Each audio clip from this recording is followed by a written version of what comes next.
Russian President Vladimir Putin has made a blunder in his invasion of Ukraine. With 7 axes of advance and poor supply lines, the invasion by the Russian military has come to a grinding halt. Now, Russian military planners missed a vital component of the Ukrainian defense that NATO countries would supply military arms to Ukraine. And these weapons include Stinger missiles, NLAW, and Javelin portable anti-tank missile systems. Now, Russian generals are playing a game of catch-up, trying to use missiles and artillery to cut supply lines. Now, this is an exercise in futility, no different from the US bombardment of the Ho Chi Minh Trail during the Vietnam War. To successfully persecute this war, Russian generals need 2 axes of advance, one from the south and one from the north, to cut supply lines from the west. As more arms get shipped into Ukraine from Western nations, eventually Ukrainian military is going to have the ability to overwhelm Russian forces. Unfortunately for Russian troops on the ground, Vladimir Putin has had too much input into the planning and strategy of the invasion. Putin has severely underestimated Ukrainian resolve and didn't consider European nations would offer Ukraine military aid.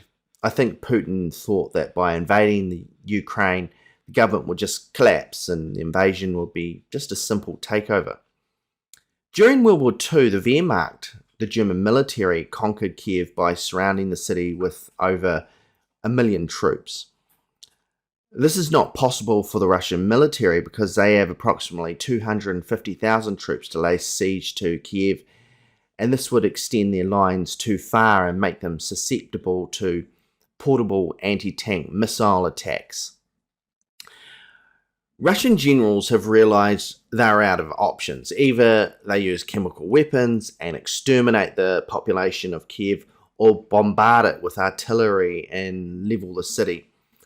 Both of these options are war crimes. President Putin has surrounded himself with a bunch of yes men. Bureaucrats, out of fear, refuse to question their leader.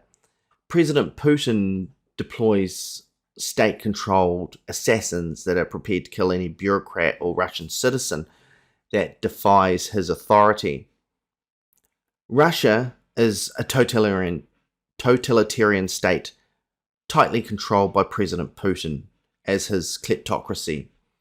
The only way out of this war for the Russian people is to rise up against their leader. Unfortunately, the country of Russia has 1,000 years of dictators and oppressors subjugating the Russian population. That Vladimir Putin is relatively soft compared to the likes of Joseph Stalin or Ivan the Terrible.